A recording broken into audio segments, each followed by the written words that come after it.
Hindi pa po Friday pero brunch break na tayo.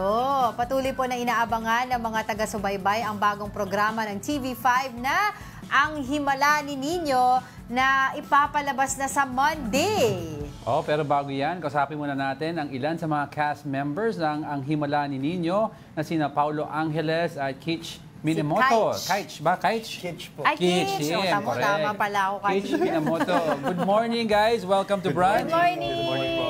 Good morning po Thank sa you for joining us today. No, okay. Salamat po. Of course, the last few days, we've had the other cast members and we talked about the show and characters. Kayo, tanongin namin kayo, ano ba ang roles nyo dito sa new teleserye na ito? Ako po dito si Kuya B-Boy. Magiging close din po kami ni Nino. At the same time, katiwala rin po ako ni Lolo Mars sa mga padala-tala. At the same time, may onting kilig kasama si Queen Aya and Paulo Angeles. May mga love interest. O ikaw, ano naman role Ako mo naman po dito, Teacher Nolly. Teacher Nolly. Opo, Okay. Teacher po ako dito ng mga bata sa community namin. And magiging...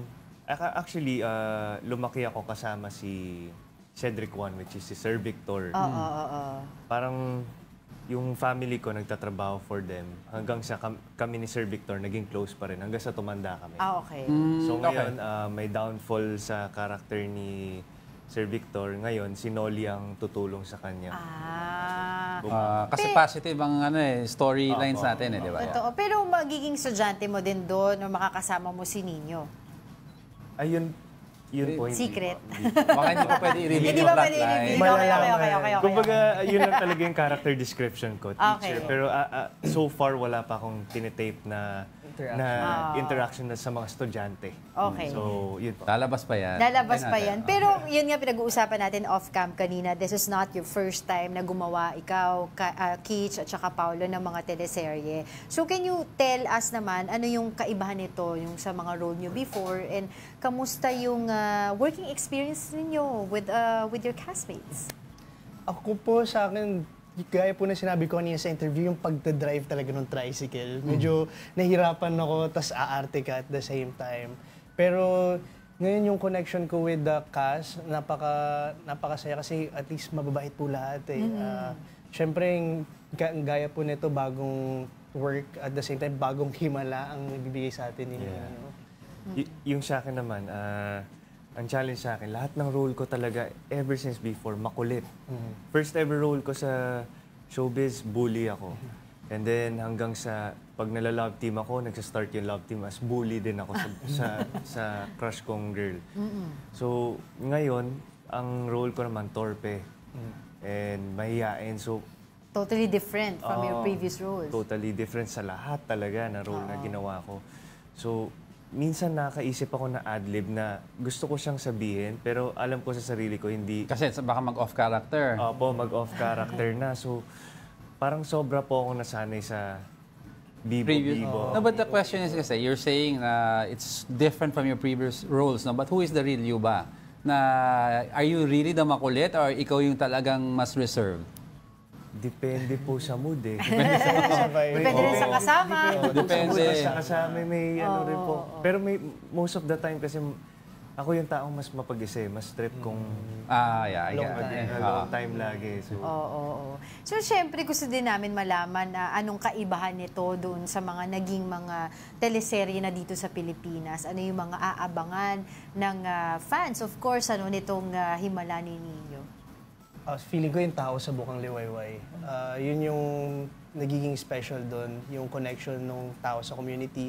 And lalo na nung dumating si Nino sa Bukang Liwayway, kung paano nabago yung mga puso at saka magkaroon ng hope yung mga tao sa Bukang Liwayway. Do you wanna add something to that? yun actually. Maganda yung sinabi mo kanina eh. Yung sa mga taong na-feel nila na hopeless na. Sobrang gandang panoorin na to na baka makatulong or maka-inspire din sa buhay nila. Pero Especially na puro negative. Isang question niya is we all know that this comes from yung hit series niya, si Niña Niño, di ba? Yes. Ano yung pressure na nalagay sa inyo to deliver the same? Kasi grabe ang ratings ng previous one. Yeah. Is there really, honestly, is there pressure on you guys?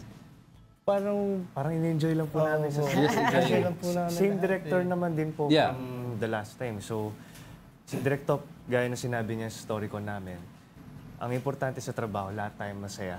Kasi kung lahat tayo masaya, lahat tayo magtatrabaho na maayos. Exact. That's So, right. hindi namin na-feel na parang pinipressure kami na, ganito dapat eh. Hindi ba siya, kung sakali mang may mga konti kaming pagkukulang or pagkakamali, dinadaan pa rin sa maayos na usapan. Tsaka as much as possible, talagang enjoy kami sa set. Yun Feeling lang ko, naman. rin siya inspirasyon na magkaroon, siguro hindi naman mahigitan, siguro ma-level yung ganong klase ng, At least to maintain. to maintain yung ganong ratings. Pero yun din parang sa amin, sa mga cast, blessing din po kasi talaga Yeah. sa lahat. Yun nga, gaya nung sinasabi ko kanina sa ibang interviews na yung iba nabigyan ng opportunity, nabigyan ulit ng chance bumalik. So, ang sarap magtrabaho na makita mo ganun yung energy ng lahat. So, but how is it working with of course, yung kid, si Nino, di ba? I mean, we interviewed him, surprised lang at how good he can talk and mukhang he looks like a good kid. Okay ba siya, katrabaho? Makulit ba siya? Is he quiet? Makulit pero in a good. Yung cute na makulit. Nakaka-good vibe. Pero pag sinabi ng director na lights, camera, action, Work mode na siya. work mode siya. Nakakatuwa yung bata na parang kaya niya maging makulit off-cam, pero pag nandun na siya sa camera, tahimik na siya. Focus na siya sa Marunong. lines. Pero hindi galing. Malapit na yung why don't you tell everyone, invite everyone to watch your upcoming serye and what can they expect and when will this start airing? Ayun po, sa September 13 na po, ang Himala ni Nino. Bago po mag-Itbulaga yan. And yun, abangan nyo po dito ang kwento ng mga taga-Bukang Liwayway kung paano natin bibigyan ng mga pangarap at panibagong hope ang bawat tao dito sa komunidad. Naku, na-excite naman ako dyan sa Bukang Liwayway na. Saan ba talaga yan? Yung location na yan? Sa Pandi Bulacan. Bulacan. Wow! Pandi Bulacan. Nako. Anyway, so aabangan namin yan September 30 bago mag-Itbulaga ang Himala ni Nino. Pero bago kayo umalis, you guys have to eat. Kain muna ka. Pianono yan, pianono. Kakamayin ko na. Okay, sige. O mga taga-Bukang Liwayway, kakain ng pianono. Alright, maraming salamat, Maraming salamat. for joining us, Paulo Angeles and Kitch Minamoto.